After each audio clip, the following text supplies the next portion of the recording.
Welcome to the Spilled Ink and Coffee Show, where we take book discussions to a new level. We don't just read books, we interview them, journal about them, sip coffee, spill thoughts, and explore stories on and off the page. Grab a cup and get cozy, because every book deserves a great conversation. This week, we're unwrapping the stories that became Christmas classics, A Christmas Story, and the best Christmas pageant ever. Plus, our own traditions, nostalgic nonsense, and a very unhinged round of holiday bookish would you rather. Pajamas are encouraged. Grab your coziest mug and prepare for festive nonsense as we revisit the holiday tales that jumped from page to screen. We're celebrating iconic Christmas books, their movie glow-ups, and the weird little traditions that make the season magical.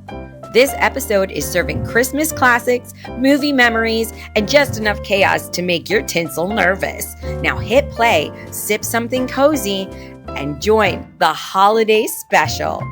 Friends, we're at Chez David, and it's our holiday episode. Yay! Happy holidays! We're going to talk to you about two books.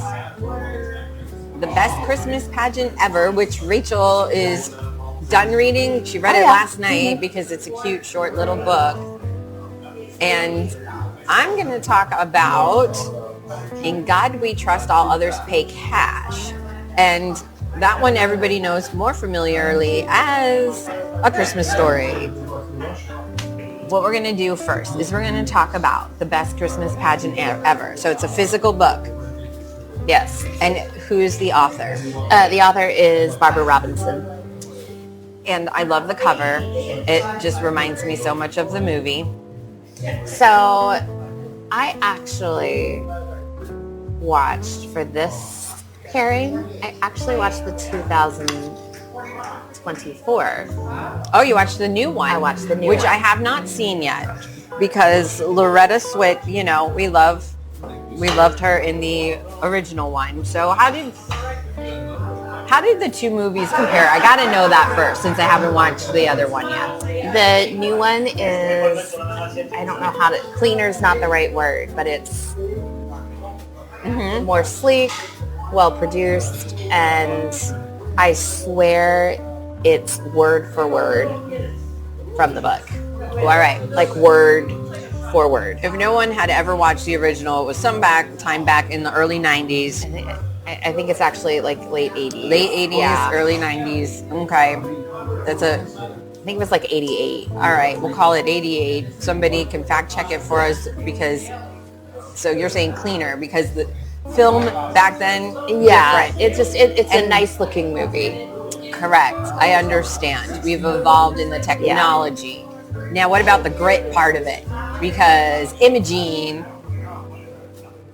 it's always your imagination, but we're talking about the two movies versus each other, and then we're going to go movie versus book. They were, I would say, in the new movie, a little less dirty and a little more rough. Interesting. They were the rougher. Herdmans were, yeah. Okay. The Herdmans. I love the Herdmans. I mean, except for Gladys. Gladys was like spot on, perfect. All right. So now let's go back to the book. Okay. When was the book published? 1972. Wow. Yeah. Wow. Yeah. This story has stood the test of time. Yeah. It's so funny though when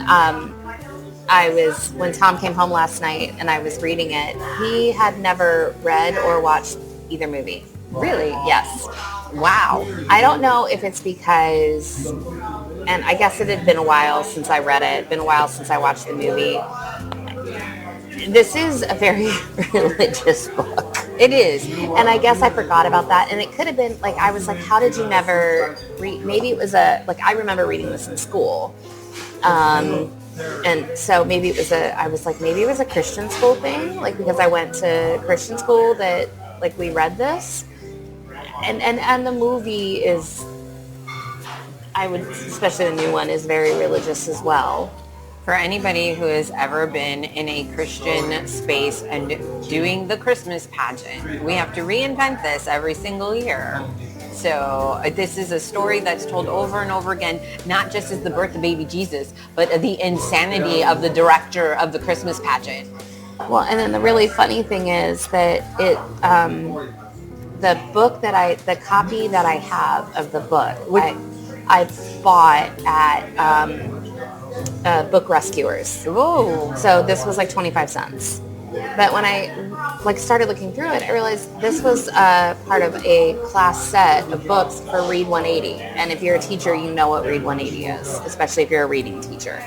And so I was like, wait a minute. So this was used in public school.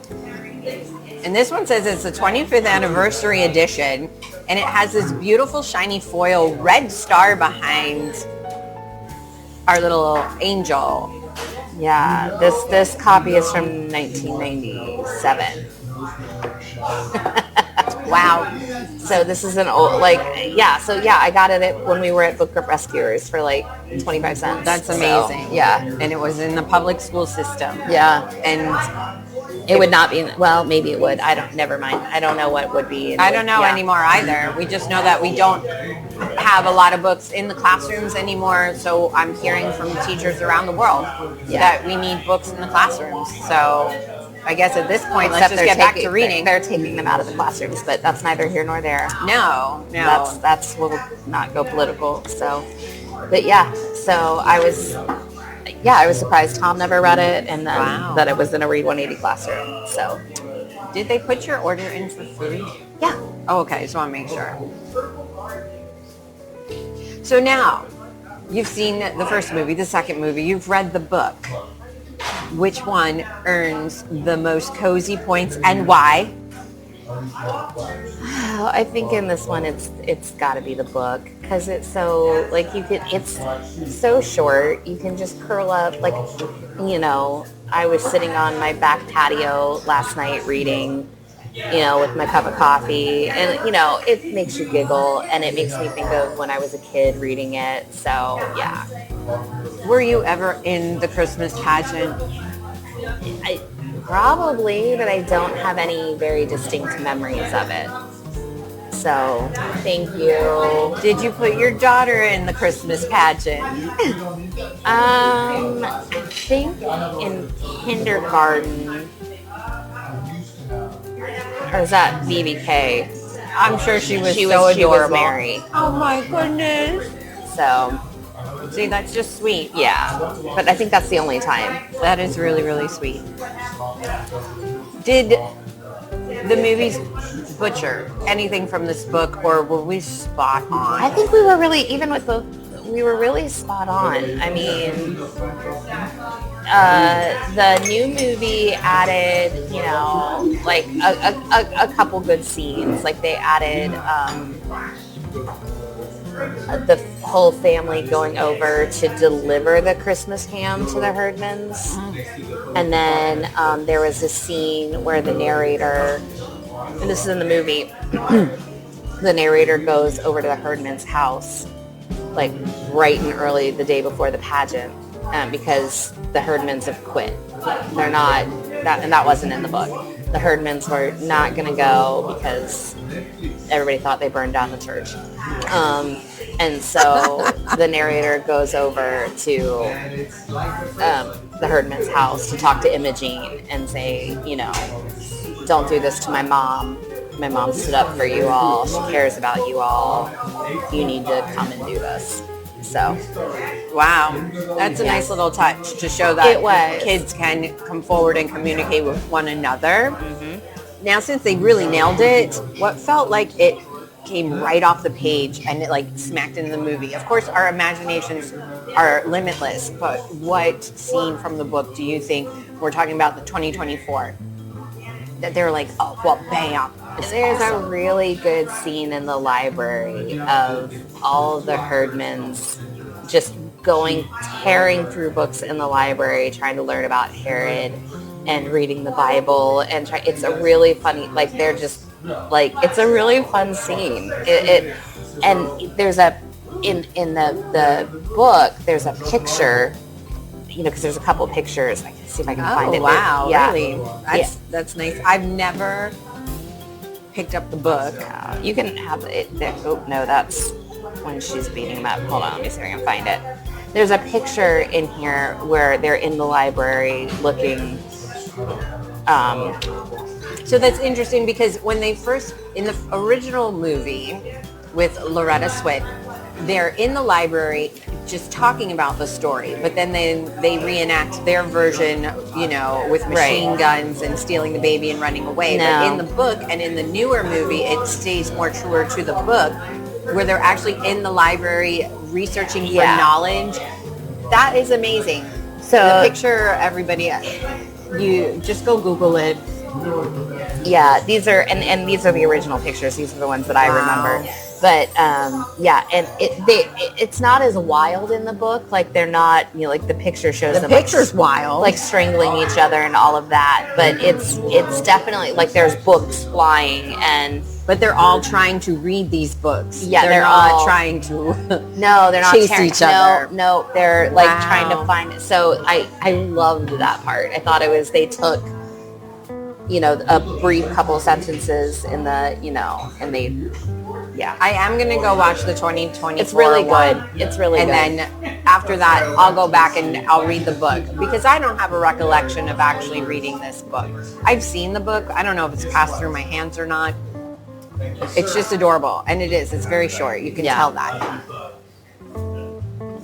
So you're at your biggest, coziest party of the season. Which 3 characters from the book are you taking to the holiday party? You get a +3 on this invite.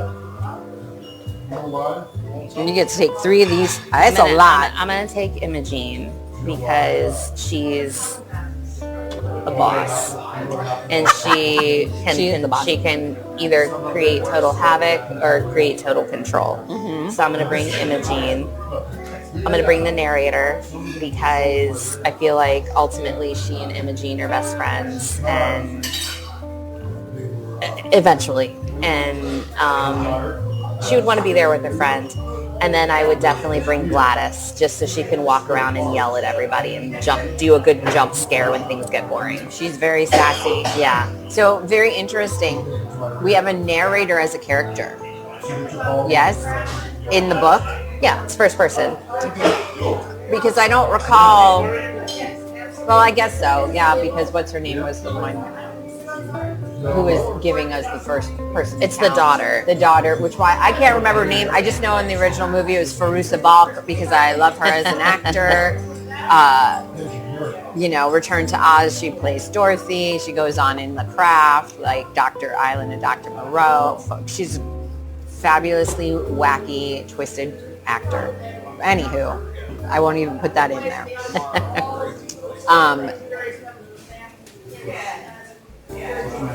In the book and or movie, which parts made you laugh out loud, gasp in surprise, and cheer like it was the end of the marathon? So we'll start with laughing out loud. Book or movie, and where? So it's a scene from both, but because the movie acts it out, it's funnier.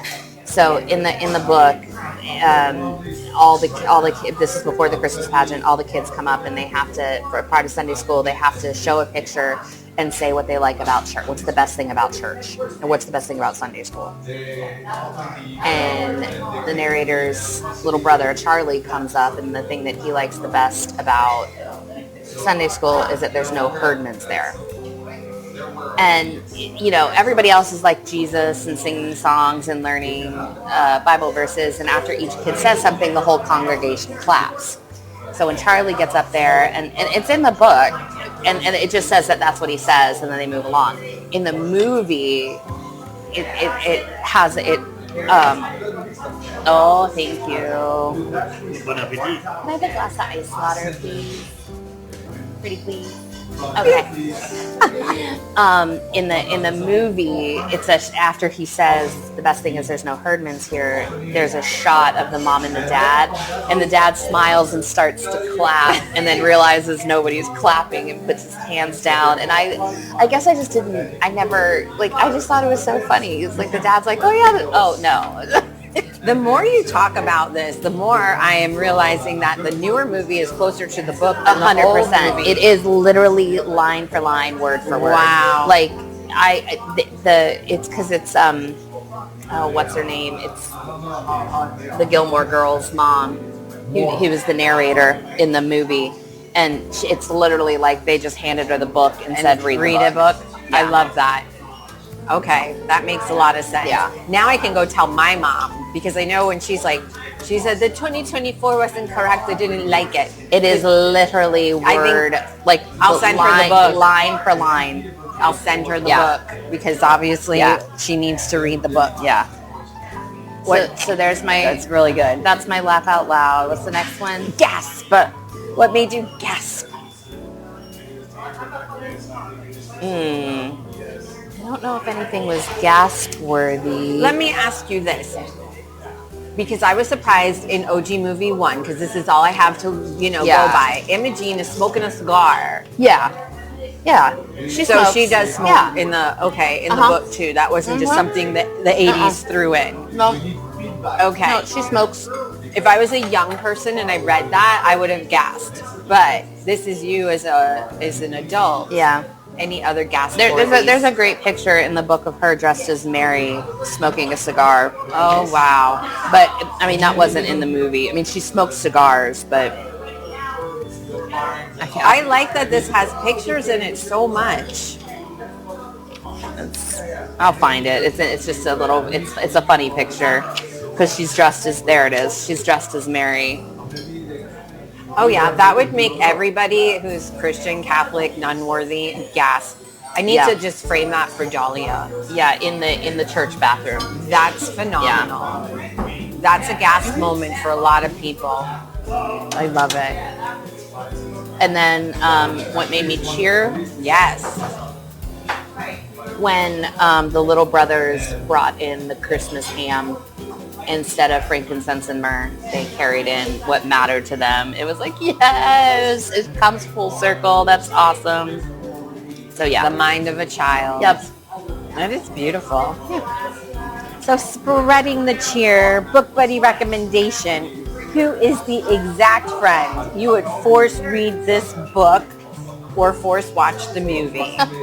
Your husband counts. My husband, he force watched the movie, and we also watched it last night. I forced him to watch it again because he'd never seen it. And I was like, okay, we're watching this. And then I think a teacher would appreciate this because we've all had a child like this in our classroom at one point or other. And anybody who just needs a good Christmas story. Like, you don't have to be religious. I mean, it helps, but you don't have to be religious to like this book. It's about people being good. So the final sparkle, the favorite holiday feels. Can you describe it using 3 holiday vibe festive emojis? We don't ask normal questions. The manger emoji, the star emoji, and an angel emoji. So Casey's turn. So tell us your book title and author and the movie title, if it's different, which I think it is. It is. We're going to talk about In God We Trust, All Others Pay Cash by Jean Shepherd, but everybody knows it as the 1983 movie A Christmas Story. Classic. Which I love so much. All right, so teen book or teen movie? I am teen movie. Okay. When did you read the book? A really long time ago. Okay. But I did see the movie first. Okay. And then I saw that it was a book, and the book has still kind of similar pictures on the front because it was a re-release. Oh, right. But the original book looks nothing like what the movie or the re-release of In God We Trust, All Others Pay Cash by Jean Shepherd. Do you know when the book was published? No, I'll have to look that one up. A long, long time ago. I did know, but now I don't. God We Trust, All Others Pay Cash. It's like a green and white cover. It looks like there's maybe a document in the front. There's a couple different covers. 1966. Yeah, I was almost going to say 56, but there it is. So it was published in 1966. Thank you for fact checking, Rachel. Yes. Oh, it was a collection of stories. Okay. So they picked the Christmas one and turned it into a movie. Yes. Got it. Awesome. Okay, so why the movie over the book? I think that the movie captured everything in perfect nostalgia. If everybody can remember what that movie looks like, because technology was old, and I think that made the movie even better. Yeah, like my dad would have been around the same age as Ralphie in 1966. He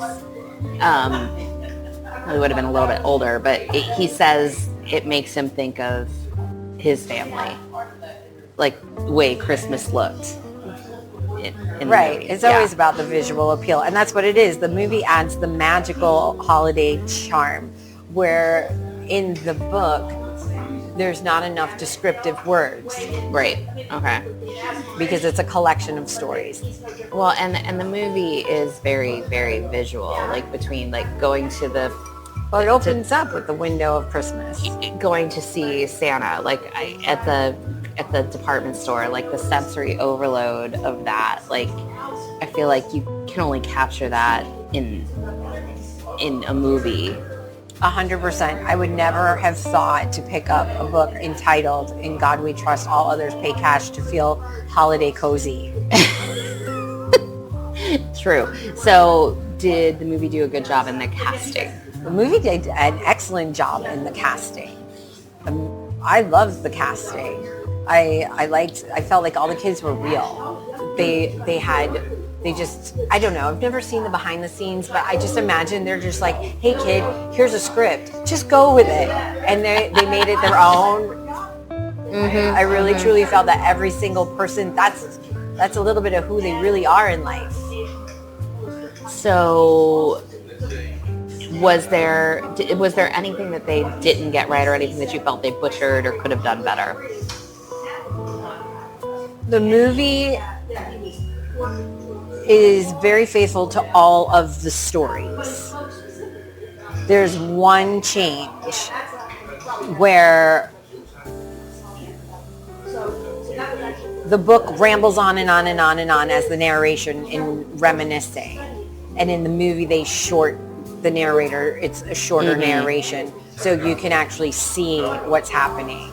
And I think that's why part of the visual appeal wasn't there for me in my imagination either, because all you're doing is hearing this person just talk about, X, Y, and Z. It's an older person. Older people like to, guys, like I'm just saying, older people like to tell stories for a really long time. So that's what the difference is.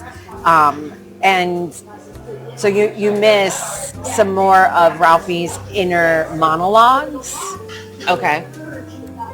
In the movie, you get all of his inner monologues in the book. But that's because they had to make space for that Christmas appeal. That was it. So then, was there one scene that you feel like they absolutely nailed or left off the page or was like spot on perfect? Getting his Red Ryder BB gun, it spot on. Because that's that moment when you're like, finally, you're so happy for him. You got it. You saw it in the book when Dad's like, it's over there. I haven't read the book, but I know the one that always jumps off the page in the movie is Ralphie standing in the stairs in the pink bunny. In the bunny suit. In the bunny suit. I don't know. Oh my gosh. I don't even know how anybody let that happen to their child back then. I know. Oh, beautiful. Lovely. Hi, how are you?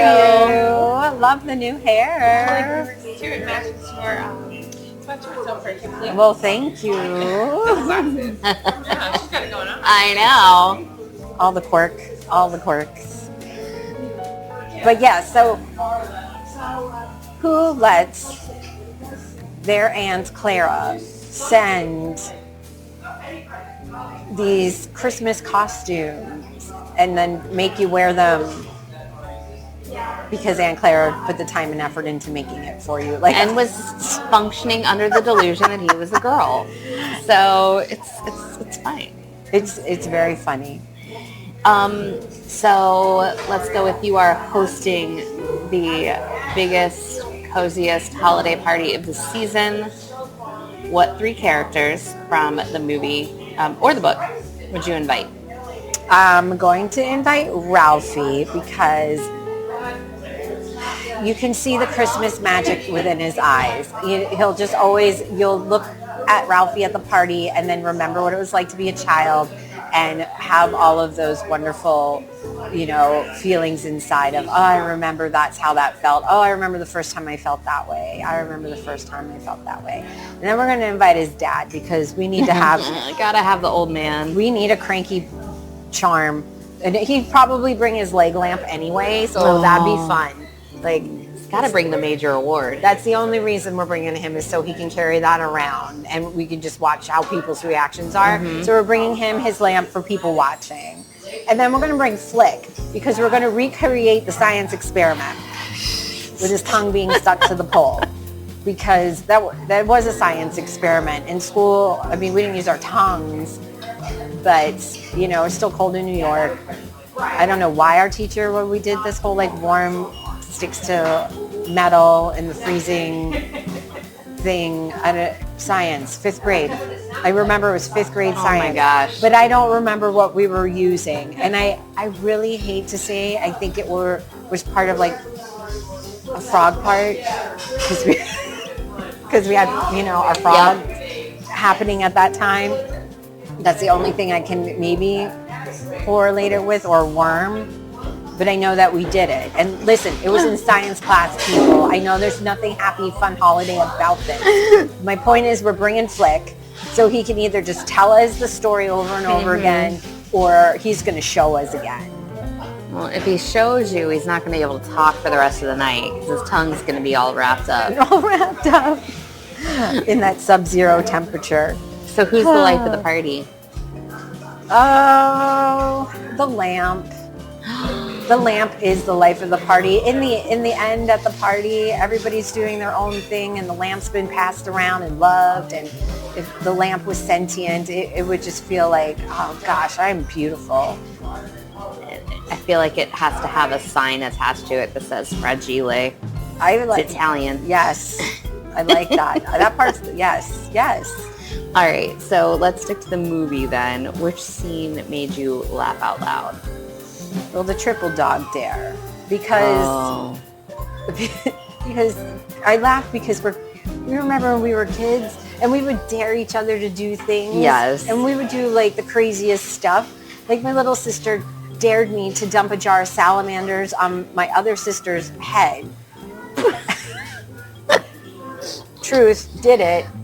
Collected the salamanders. Can go. I pause real quick? Sure. Where does one get a jar of salamanders? Yes. All right. We're in this space called Willett, New York. We call this 3 months of the Twilight Zone. We are moving between houses in New York, and we land in this little town up in the middle of nowhere, and there's a pond and a bunch of salamanders. So we've been collecting them in the jar all day. So my little sister's I dare you to dump that on her head. And at that time, Brody, she had perm. As one does in the 80s. Mm-hmm. So dumped it. We're all laughing, even her, until she starts realizing what happened. And then she's crying. And then my mom's yelling. My sister's in the bathtub. My mom's picking salamanders out of her hair. Putting them back in the jar. She's screaming. Me and my little sister are still laughing. And I think Brody was crying. So you're saying no salamanders were harmed in this triple dog dare, but a perm might have been destroyed. Yes. Okay. Exactly. got it. Oh my gosh, good I times. love a good triple dog dare. And a side story. So was there anything that made you gasp in surprise? Originally, it was that he pulled the lamp in my mind when he pulled the lamp from the crate, because he wins an award, but you just, you know. And it's such a big, like, he's all the way in the crate. It's such a big crate. And you're just waiting for this most amazing monumental piece, and it is a fishnet stocking on a mannequin. Was that part in the book? Yes. And it was a fishnet lamp stocking in the with book. Fringe. Like from the 20s, like it had that 20s, you know. Yeah, but I feel that, like, you got to have a visual of that, man. Yes, and so again, I saw the movie before the book. So in the movie, you're like, oh my, gee, what? Yeah. Mouth open. It was like it was a gape, not a gasp, right? Like what? You can't see my face, people. It was a great face, though. Was there anything that made you cheer? Well, we said when Ralphie finally gets his Red Ryder BB gun. The other thing that made me cheer more in the movie was when Randy stopped being a whine ass. Randy whines so much. Who's mommy's little piggy? And I think that in the book, Randy doesn't whine a lot. Actually, I kind of felt, I'm going to compare. Randy reminds me in the book of Fudge from Tales of Fourth Grade Nothing. Oh. Like, I feel like it was written that kind of way. Like, he's Okay. just Randy is a toddler, but he's actually not, because he's older than toddler age. Right. But I feel like he acted like, so at Christmas he falls asleep and we're like, we're done. Randy's sleeping on a train or something. It's like, yay. Yeah. Thank you. I mean, that's probably one of my family's most quoted lines is Randy not able to put his arms down, running down the sidewalk. Come on, guys. Wait up, guys. Come on, guys. Friend, she's acting it out with her arms up. It's hilarious. I mean, you kind of have to, because the mom's just pushing the arms down and they pop right up. Well, and the line, and it's in the book too, is my brother looked like a tick about to pop. Now, here's the thing, where they're living in the not snow times, it's tick plate. Like, Yeah. So they're obviously very familiar with picking ticks off of each other. I've only had to do that once in my life, and It's mortifying. it was Terrifying. like where they Traumatizing. end up is like how, whatever. We don't need to go there. We're not going there. We talked about salamanders and ticks. We got to get back to the Christmas part. That's what I get for trespassing and the Rockaways. Okay. That's another story for another time. That is another story for another time. Yeah. So who is the friends who you are going to either force read? I feel like saying to force watch, like you don't have to force anybody to watch this movie. This movie is just so perfect. You have to force someone to watch this movie? Andrew. And I watched it twice last week. And I started it again. He goes, again? We're watching this again? This is my least favorite Christmas movie or movie ever on the planet. Can you imagine me trying to get him to read the book? I know. Rachel is stunned. Stunned. I have no words, right? I am going to have to ask Andrew. I don't even think this space means we're friends anymore. I have to ask him what his favorite Christmas movie is. Yeah, I need a gauge. Yes. Like, why not? I'm not saying this is my favorite Christmas movie, but it's something you have to watch every Christmas, if not for any other reason that it runs for 24 hours straight on TBS. But other than all the Rankin Bass Christmas specials and, of course, all of my Peanuts, Charlie Brown Christmas. Of course. This is like my favorite live action Christmas movie. This is like, to me, besides the fact that it's called Christmas Story, like, it is Christmas. Like, when you start seeing it and everybody can quote lines from it. Like, it's a Broadway show. All you have to do is say fragile and everybody knows what you're talking about. Or yes. Rah, rah, rah, rah, rah. I mean, it's... Oh my gosh, that is definitely a great LOL moment when he cuts the duck's head off. And the mom screams and laughs. That's a good one. So yes, Andrew has to be the one that I have to force watch it. But as far as a book buddy to actually read it, I wouldn't force my mom to read it, but I think she would like to, because she likes the movie so much. Right. She might enjoy, seeing it in its original format. Just like I'm going to do to her with The Best Christmas Pageant Ever. So good. I think she's going to get both these books for Christmas. So good. I feel like I need to get this book for my dad for Christmas. So we've kind of actually already run through a couple of them, but what's the specific inside? What's the best inside joke? What's the best quote? What's the best thing that you bring up and everybody's like, oh yeah, Christmas Story. Even though I just kind of... I know we did all of the fun moments. We did the duck. We did Randy's tick. He's about to pop. Flick gets his tongue. The Bumpus's dogs, and his fight with the furnace. Yeah. Well, and that you'll shoot your eye out, kid. Oh, constant. Yeah. Although I don't know if the teachers would actually ever say that to a child. Do you think they would have? Because, she obviously did. Everywhere he went, they all said you'd shoot your eye out. I feel like I would have. If a student told me I want a BB gun, I'm like, no, you don't. You're going to shoot your eye out. I totally. That's what you would say? I totally would have said something like that. I would have asked, what does your parents say? That's my answer. Yeah. I totally would have. Yeah. Oh my gosh. No, I think we hit on all the fun parts for sure. I do like that they do a little nod to the Wizard of Oz in the movie and in the book. I find that interesting and fascinating, because that movie used to come on TV through the holiday season. It was like one of the holiday specials. We got to watch the annual Wizard of Oz on TV. So I know it's like, and some people may say, well, that was kind of, random. Why didn't they have a snowman from the parade come out and talk and interact with Ralphie? Well, to me, it's the same as I think Easter, and I feel like the Ten Commandments is always shown at Easter. Why is the Ten Commandments shown at Easter? I'm not sure. I don't know. That is a really good point. Other than Passover is usually around the time of Easter. Maybe. I've always wondered that. Why? Rachel's opened up a new can of worms, but let's go down that rabbit hole real fast. Okay. Because let's just review holidays and movies and books real fast. Okay. And we'll just start with the Halloween.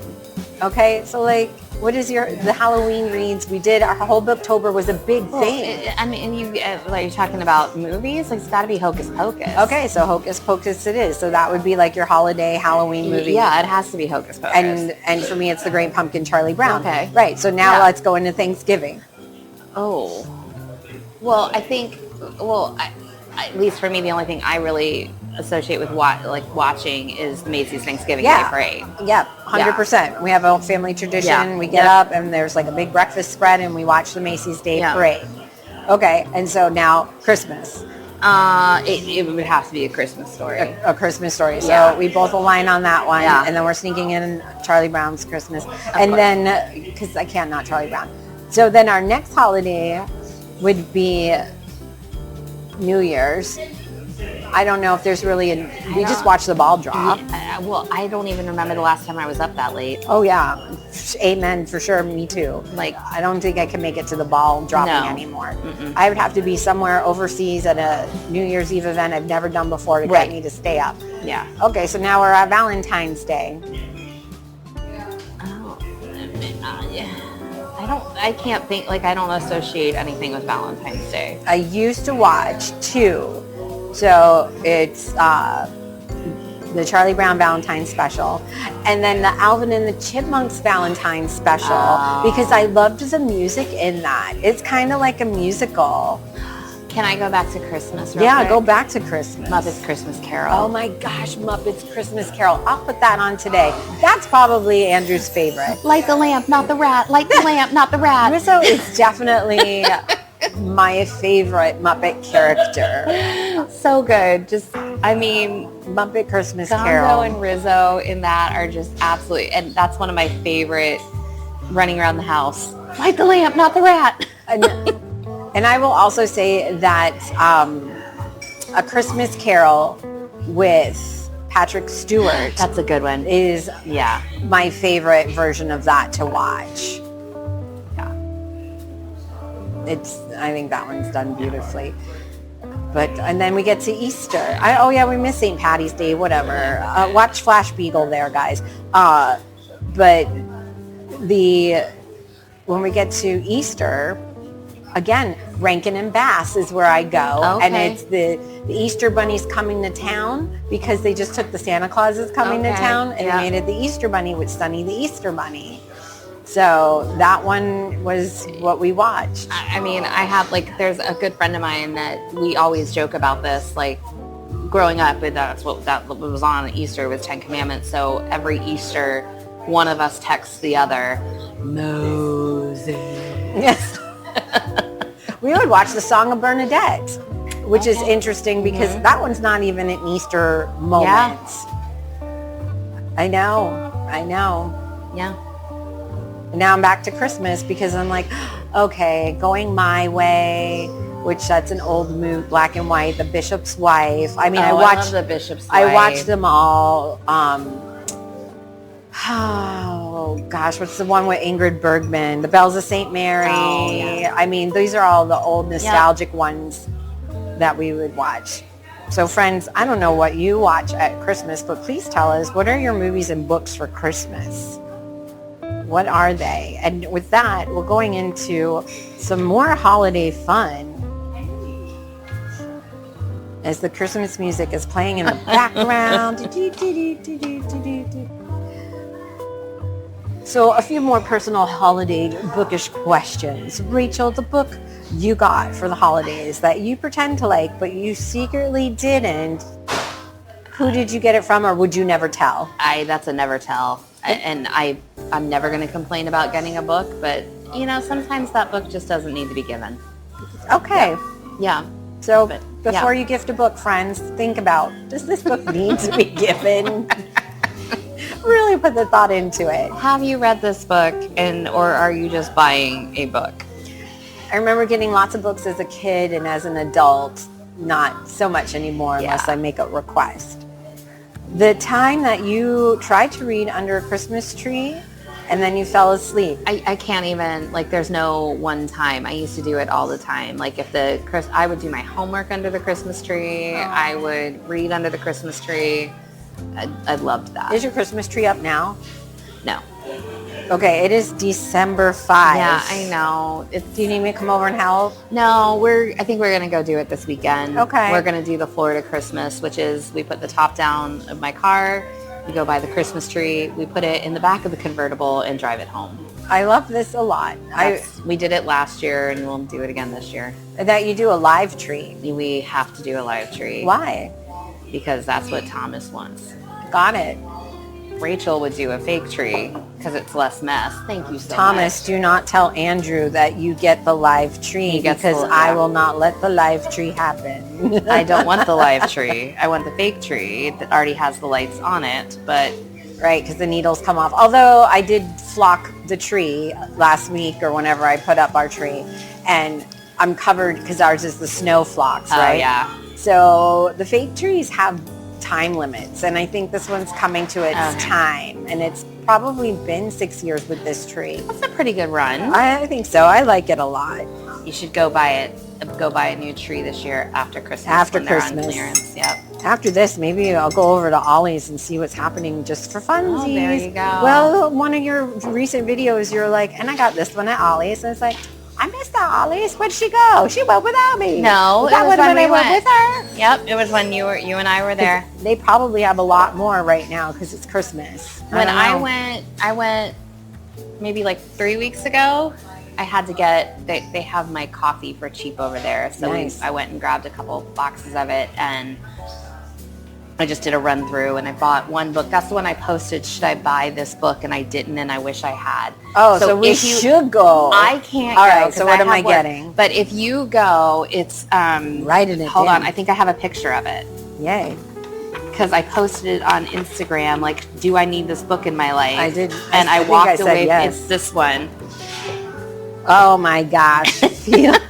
Guys, feel the burn. Now, I'm sorry, Bernie Sanders, like I don't... Bernie Sanders is solving crimes in New Hampshire. Get out of town, I was right. And I put it, and I forget what I ended up buying. By Andrew Schaefer. Okay, yeah. I'm definitely going over there and I'll find you this book.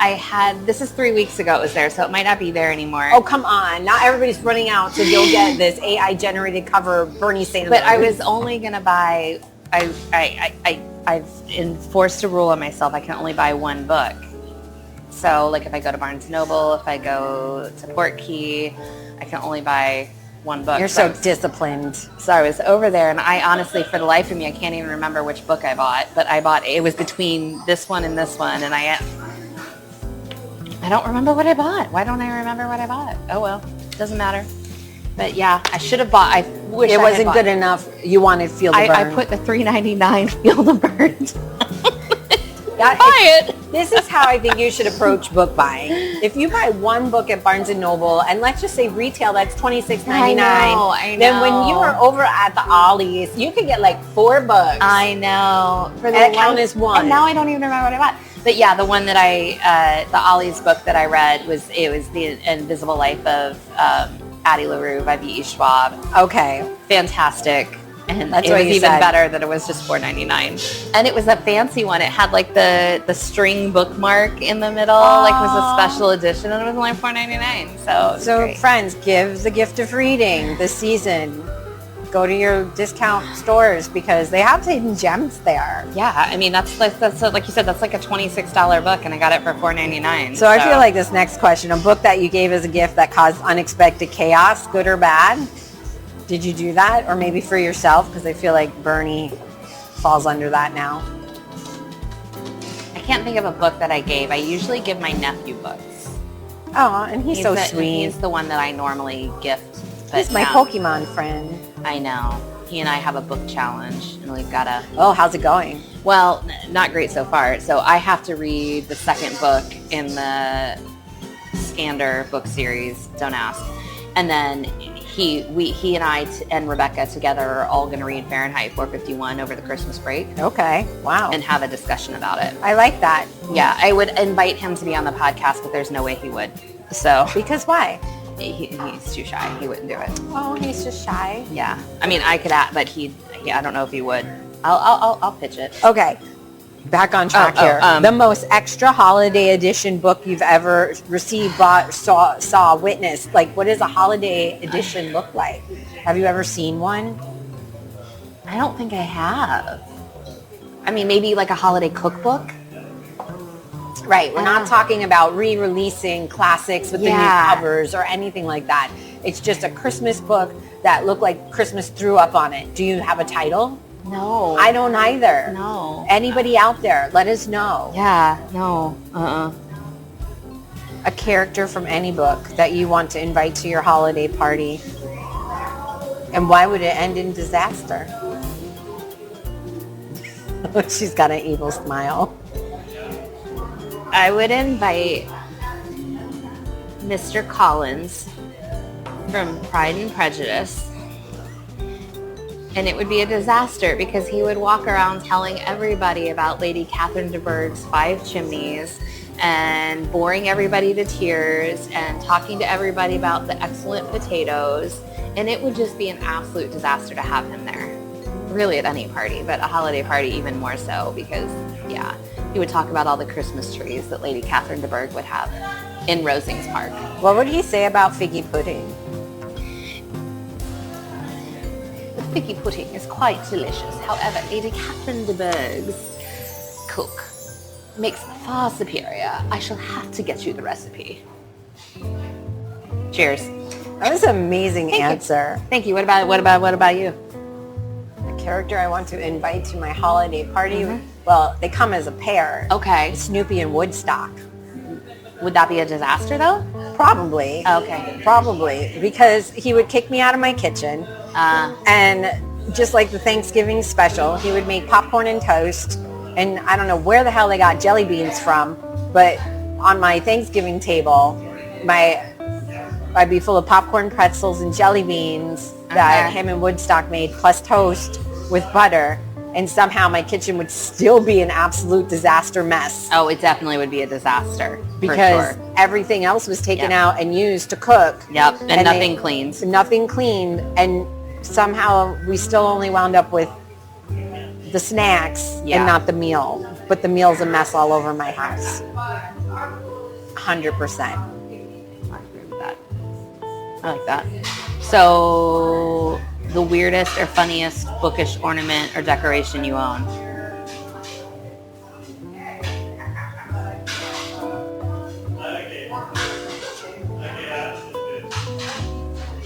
I don't know if weird is the right word, and I love my mom, but she just sent me these Christmas candles, and I'm going to quote the word Christmas, and they're stacks of books. Okay. That were molded to look like, and the candle. Okay. And I'm going to go like, it's weird adjacent because I don't know, do I like them or don't I? Okay. And I don't know, she sent them because she knows like this is what we do now. Like she got me this shirt with the book, and which was really sweet. And I said, I'm going to leave this shirt here, Mom, because it's colder in New York. Yeah. She goes, no, you get cold in Florida. And she packed it in my suitcase. And then when I got home, here are these Christmas candles because they have like little holly leaves around them. Okay. And they're just stacks of books. So yeah, that's my decoration. That's bookish. Okay. For Christmas, and I don't know what to do with it. Do I light them on fire? Yeah. Okay. Do they smell? I think so. I don't know unless I set it on fire. Yeah, I feel like you have to light it on fire. All right. I'll do it. Make a video, and I'll post that for everybody to see. You lighting the candle on fire. Absolutely. Our bookish Christmas candle. Yeah. Cool. I approve. How about you? The one I think about is I have one of my students, because when I was in the classroom, I only wore high heels. She gave me a Cinderella glass slipper ornament for Christmas, and it will eventually be hanging on my tree. But I love it because at the bottom she signed her name and put like your 8th grade student. So I always think of her. First name was Hannah, and because it's I don't know if that's, I mean, Cinderella is a book, so yeah. But you're also a language arts teacher. Yeah. So it's all connected back to books. Mm-hmm. Oh, that's really sweet. Yeah. I love that you have ornaments from your students still. Oh, yeah. Aww. Memories. I like that a lot. A book that perfectly sums up your holiday mood and perhaps why it's ridiculous. A book. Any book. It's not even a holiday book. A book that sums up your holiday mood. Honestly, for the last probably 10 years, it would have to be Skipping Christmas. Wow. It's not that I don't like Christmas. It's just, I guess, or it could be The Grinch Who Stole Christmas. I think it's those two pushed together. Yeah, because I don't want to put up a Christmas tree. I don't want to decorate. I don't want to take it down. I don't want to vacuum up all the leaves. I don't want to move furniture around and make room for the tree. Yeah. I think that we get to a certain season in our lives where the kids are grown or we're a bit older and it's not that we don't have the magic, but we would rather appropriate the Christmas funds and time and festivities into something different and new in life to explore. Yeah. Like, let's travel. Yeah, and I think that's part of it this year. Like, we're going to be gone the week after Christmas. I mean, you know this because you're hanging out with... Can't wait. With our doogie. But, yeah, it's like, oh, gosh, we're leaving the day after Christmas. Like, so what? Are we going to take the tree down Christmas Day? Like, what's going on? So... Right, because now you're going to have to... You put it up. So then when you come home, you're going to still have to tackle that project. Yep. So I think a cross between The Grinch Who Stole Christmas and Skipping Christmas. Yeah. What about you?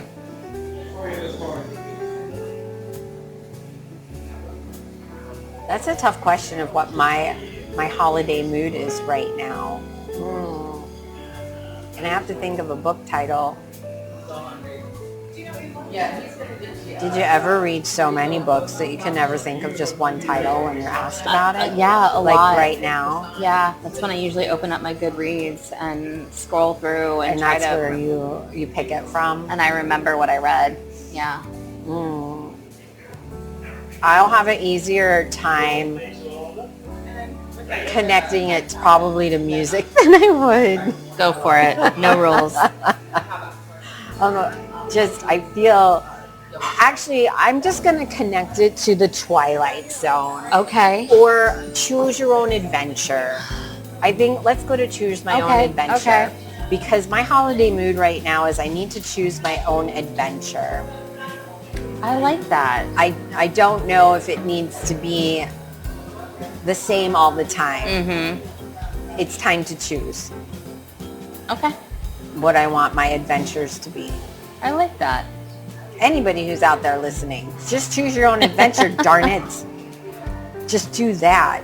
So there it is, my holiday mood. Choose your own adventure. So a holiday reading fail. Dropping cocoa on your favorite book, losing bookmarks, or accidentally giving it away.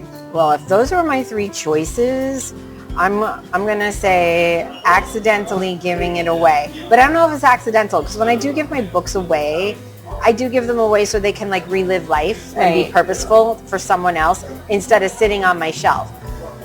But sometimes you have that emotional connection to a book and you didn't realize it and you're like, oh, I'm never going to get that back. And I kind of feel that way every now and then about one series. And I know that who I gifted the series to does not listen to this podcast, although I could be wrong. But I miss my D-books. My Vampire Hunter D-books every now and then. Okay. I mean, let's be for real though. There's like 28 of them. So when I gifted the series, I'm on the end of that now. Right. Was I really going to go back and reread all these books? No. I think that about, I have all of my Nancy Drew books. There's like 57, at least when I stopped reading there. Like I have the old, like not the new. You have the OG-ish. I have the OG-ish. Yes. And they're sitting in my office. With the yellow hardcovers? Yes. And they're on the bookshelf. bookshelf. And I actually have I have two that were my great grandmother's. Like there's just, why are they sitting there? I'm never going to read them again. But like I can't get rid of them. I'll never get rid of them. That's a family heirloom at this point. Yeah, like to pass on to children or grandchildren, maybe. Maybe. Why am I bad? Whatever. Yeah. I feel the same way. I do. I try not to keep books on my shelf. And that was for me the long series, right? Yeah. But I only feel that way about that. I really truly have kept the ones that are most special to me. That's the only one that I keep thinking about. Ooh, do I feel like I should have? But as far as dropping like cocoa and losing bookmarks, I drop crap in my books all the time because we're reading and eating and doing things. It's very rare if I'm reading and don't have a drink, cup of coffee, something. I feel like I spilled, and it stinks too. Emergency, and it was the pink lemonade emergency, and I spilled it on the book, and then it got sticky and... A sticky book is not okay. I'm okay if like we drop, the piece of pulled pork, don't ask, and then you wipe it away and you've got that little stain in there. Yeah. But a sticky book, oh no. Yeah. Oh no. Yeah. I guess the lesson there is don't drink emergency. No, I'm kidding. Drink emergency. We're going to skip the next question and let's just go into the funniest attempt to read while traveling in a busy house or during a chaotic family gathering. So this is... This is reading / journaling is what I'm going to mush this all together. So 2 summers ago now, so summer of 2024, we went to Japan. And of course, because we were going to be gone for a little over 2 weeks, I could not possibly leave all my journaling supplies at home and they must travel with me.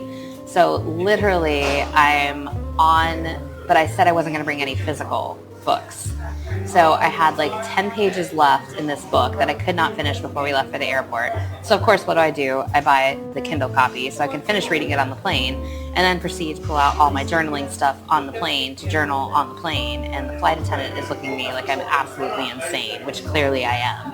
And then we proceed to go to Japan. And of course, I'm reading while we're in Japan. So we're in the Airbnb, and I am sitting at the kitchen table in the Airbnb journaling. And Tom and Rebecca are like, they can see the light, you know, from the kitchen. And they're like, what are you doing? Like, I must continue to read and journal even though I'm in Japan.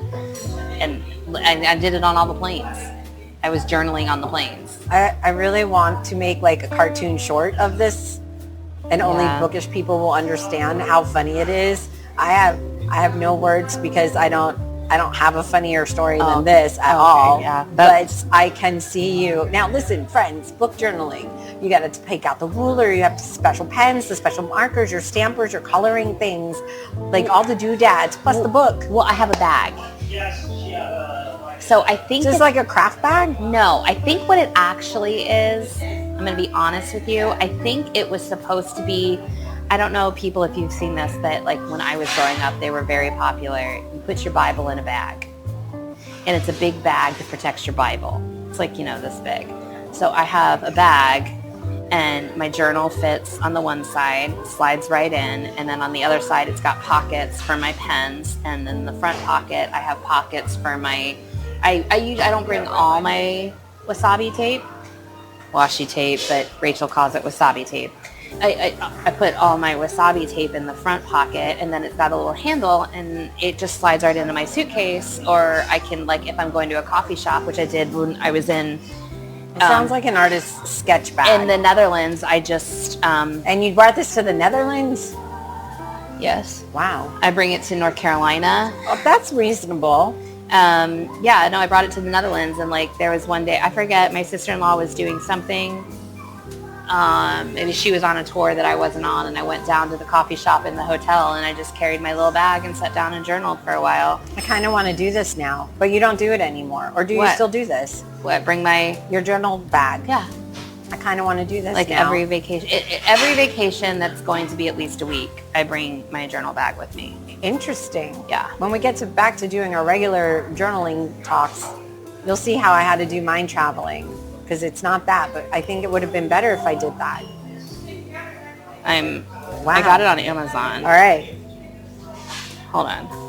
So we're talking about a journaling bag. She's going to send me the link, and I'll post the link on our list of journaling supplies on our website. It's listed as a journaling storage supply. Journal bag on website. I'm running me a thing. Oh my gosh, it's adorable. I need this. Does it have backpack options? I don't know. It's got like a strap where you can crossbody it, and then it's got the two handles at the top. That's perfect. Just send me that link, and I'm going to put this. I just sent it to you. Yeah. Guys, that's going to be on the website, so you can go click. If those of you who have not gone to the website, go to thespilledinkinkcoffeeshow.com and scroll through all of the things that are there for you. It's cute. I mean, it does what I need it to do. It's got all kinds of pockets. And I like all the pockets. It almost looks like I could just use that as a regular purse, but you could. And then I've added has the pen spaces. Yeah, and then as we've started to travel and I get keychains at different places, I add keychains to the zippers. Wow. Because it goes with me. It's perfect. What is the size of this? The dimensions? It fits an iPad in it. All right, so that should fit my new journal in there. I mean, it fits my journal, and your journal's not. Are the same size. Yeah. Yours is a little bit thicker, but it should fit no problem. I'm excited. I usually... Is yours pink? Mine's pink. Get pink or black. Guys, it's only $20. I know.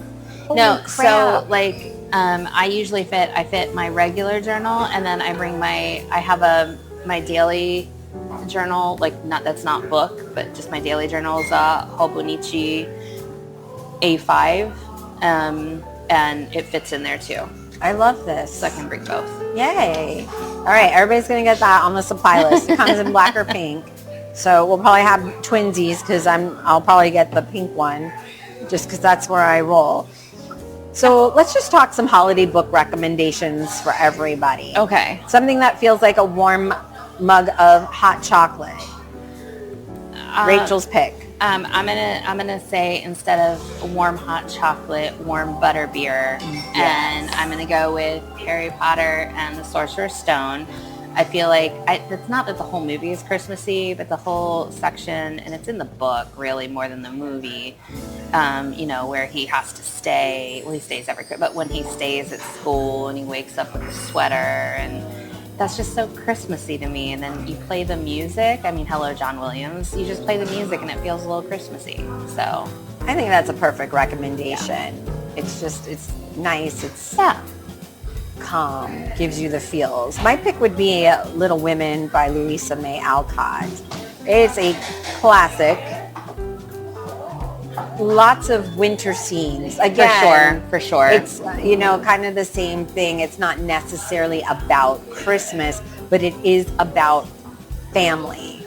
And it's a good time to reflect on all the things that you do have versus all the things that you want.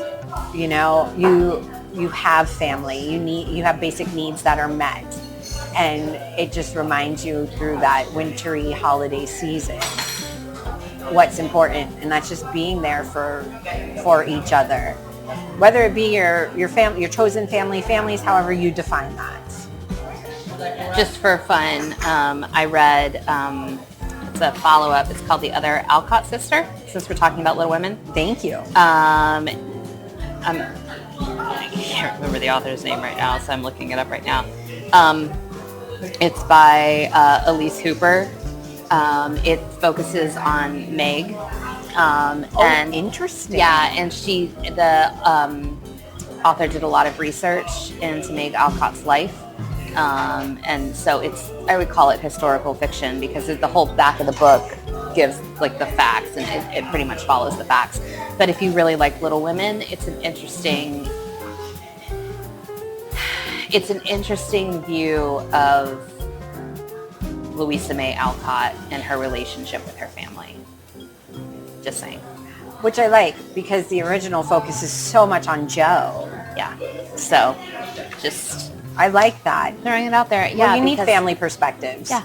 Because if you get your hands on not an original, but like what the original looked like of Little Women, her sister, Louisa May Alcott's sister, actually, the Amy character, yes, her actual sister did the drawings in the original book. So now I have my copy that my mom gave me when I was a child, and she wrote a little inscription in it, and it's full of colorful prints.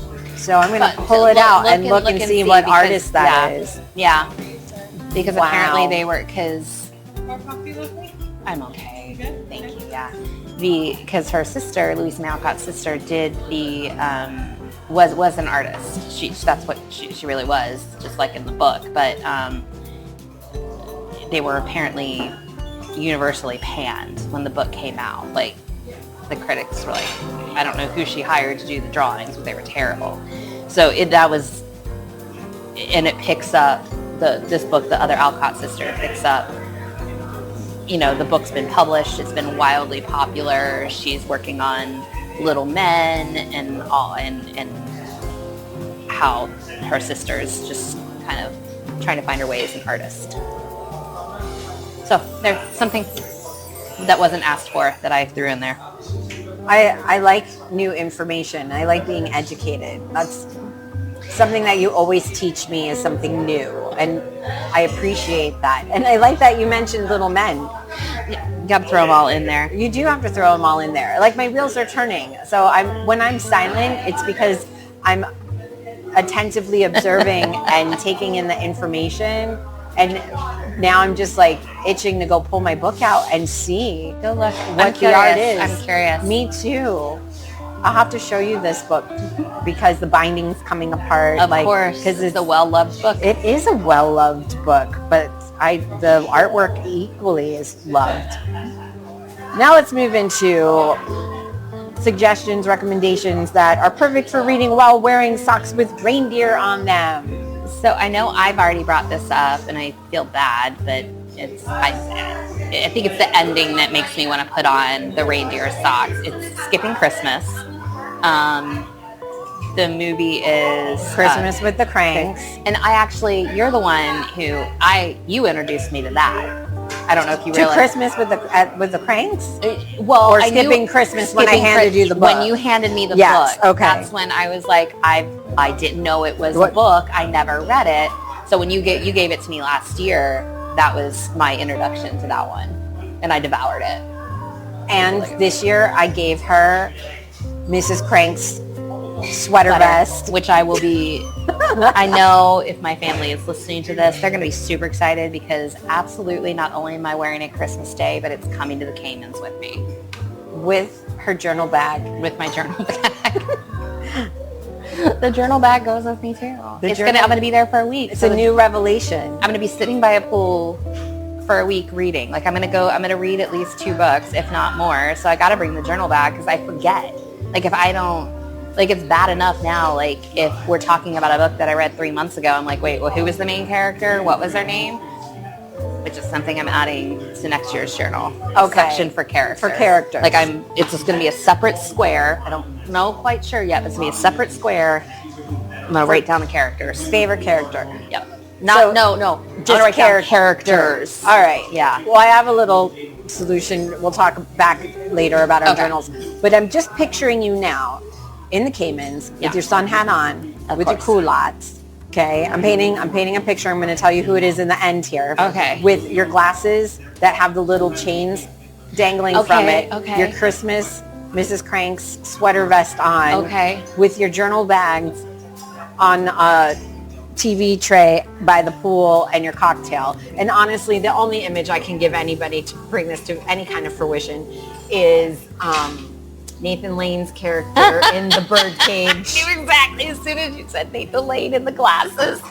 I mean, this is with the cross bag and, shopping for piglets, little yums, but you're doing your book journal. Oh my gosh, now I need to go watch that movie again. I love that movie so much. This is just all about books and movies and Christmas. I picked The Christmasosaurus by Tom Fletcher because I think we needed to put something in that's literally festive and silly in the bestest of ways. Okay.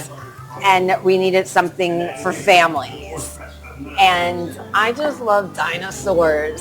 So Christmasosaurus, please. I see them on the front lawns as blow-ups. Yeah. These giant Christmasosauruses are blow-ups on front lawns. So read the book. So when you're walking by and you're like, where the heck did they get a Christmas dinosaur? There is a book, thank you Tom Fletcher, for inspiring those blow-ups. That was it, really. Let's just go into a would you rather situation. All right, I'm ready. So this is our quirky questions, which I'm going to be asking these at our December 21st book club. Mm-hmm. So everybody's listening to our holiday episode. You still have time. Go register for December 21st, 2-ish to 4-ish. The link is in the bio. You can also click it at the website. Just scroll down. And make sure when you're coming to book club for Christmas that you're wearing your Christmas pajamas or your Christmas hats. Or your Christmas sweater vest. I can't wait. Everybody's going to see your Nathan Lane, Jamie Lee Curtis combo. I'm going to totally order glass chains now. I swear to God I am. It's perfect. All right. So let's ask these every other question. All right. Rachel, would you rather read holiday-themed books all December or never read holiday books ever again? Never read holiday books again. Would you rather would you rather your bookshelf be magically snow-covered or glow with twinkly lights every night?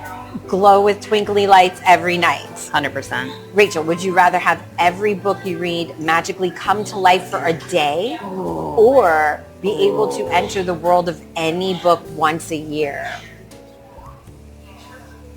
Be able to enter the world of any book once a year. Oh my goodness. I like that superpower. Would you rather read by a roaring fire with a cat on your lap or a cozy blanket fort with Coco? I want to read by the roaring fire. Replace the cat with Mojo. Okay. Look, guys, this is what's happening. Me and the dogs are in a tent that I pitched in the house in front of the fire. That's what happened there. Okay. Would you rather give away a book you love to someone who hates it or receive a book that you hate from someone who loves it? Oh, this is a loaded question. Oh my goodness. I think I would rather give away a book I love to someone who hates it. With the hopes that the Christmas spirit would make them love it. And that we could have a serious discussion about it. I like that. I'm thinking of two of our book club friends who have a discussion and feelings about Phantom of the Opera. Anyway, would you rather your favorite literary character host your holiday dinner or your least favorite host your holiday dinner? I would like my least favorite to host my holiday dinner because I think they're going to make better food. Who's your least favorite? My least favorite literary character? Wow. Okay. I didn't Homework. That is homework. Think about it. I didn't give anybody a specific whatever, but my least favorite character, I feel like they'd be a better cook. Okay. Because they're not socially better. So they had to be good at something. Okay. Rachel, would you rather accidentally spill cocoa on a rare first edition or lose your favorite holiday book forever? Lose my favorite holiday book forever.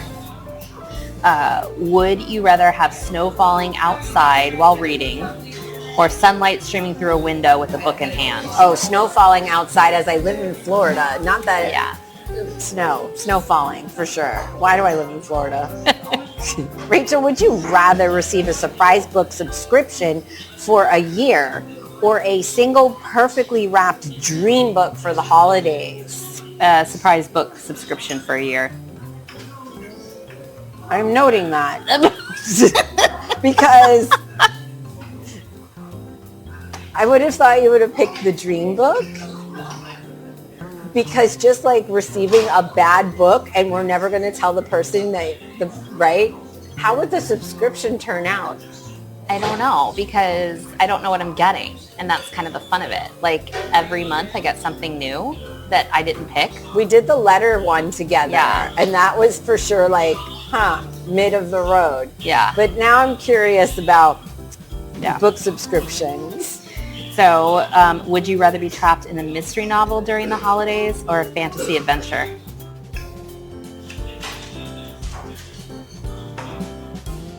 Believe it or not, the mystery novel for the holidays.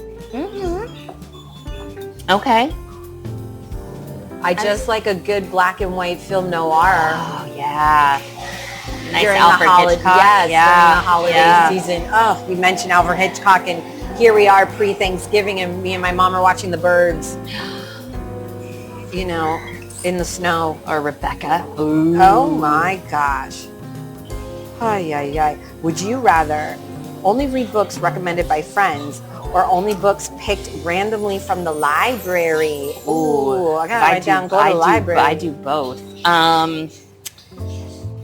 If I had to pick, I'm going to go books recommended by friends because I have a better chance of it being good. And your friends have recommended a lot of great books that I've read.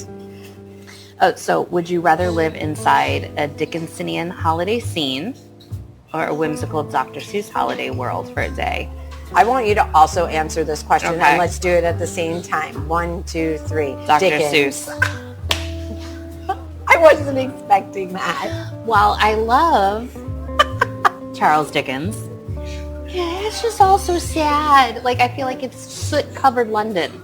I don't want to be in soot-covered London. I want to be in a Dr. Seuss world with the Who's. Wow. Yeah, why Dickinson? Well, I'm sitting here trying to figure out why the chaos of Seuss. For me, the pretty dresses, although I'm going to pair it with a top hat. Okay. And I'm going to sit in a cafe, and I'm going to give, alms to the poor.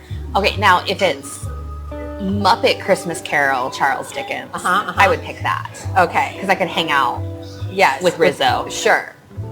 So. Okay, and it's classic. It's Light the lamp, not the rat. Light the lamp, not the rat.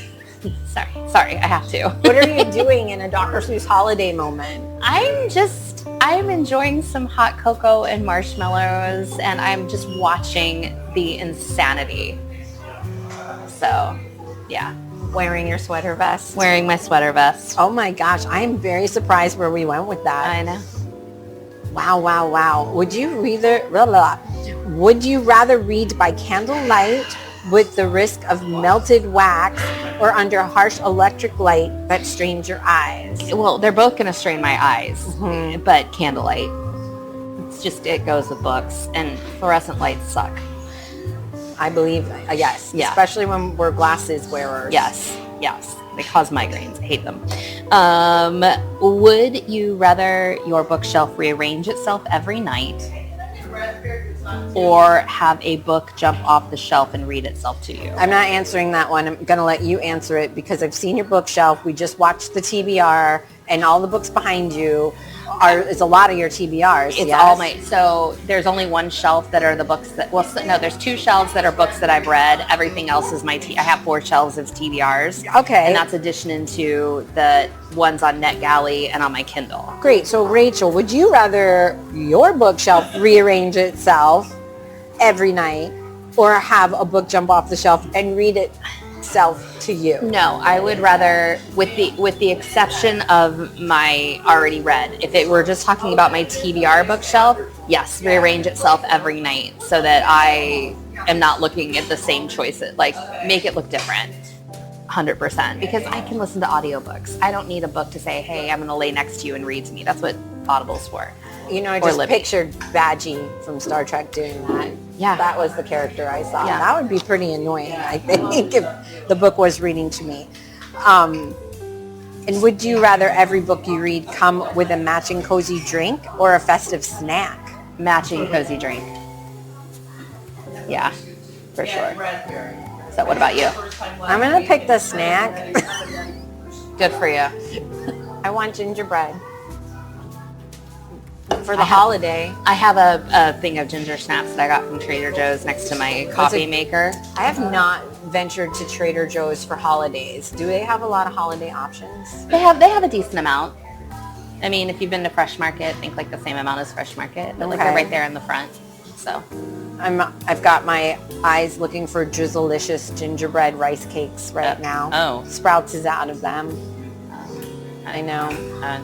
Okay. I have a very specific snack, guys. That is a very, very specific snack. Friends, share your holiday reads or stories with us. We don't care if they're chaotic or cozy. We really don't. I mean, this is going to be their holiday episodes. Do you have any final thoughts, Rachel, just like in the bookish world of things? Take a break, sit down with a book, because this time of year, no matter what you celebrate, is hectic and chaotic and full of family, and sometimes that's great and sometimes that's stressful. So just take a break. Take a breath, read a book. If you can't get through a whole book, find a fantastic article in the New Yorker and give yourself 20 minutes. Happy holidays, everybody. That's the ink. Bye. May your days be merry, your nights be cozy, and your to-be-read pile grow just a little taller. Thank you for spending this chapter with us. Dog-eared pages, coffee spills, and all. We've got fresh journals, new reads, and a whole lot of literary mischief coming in the new year. Happy holidays from Rachel and Casey. We'll see you soon.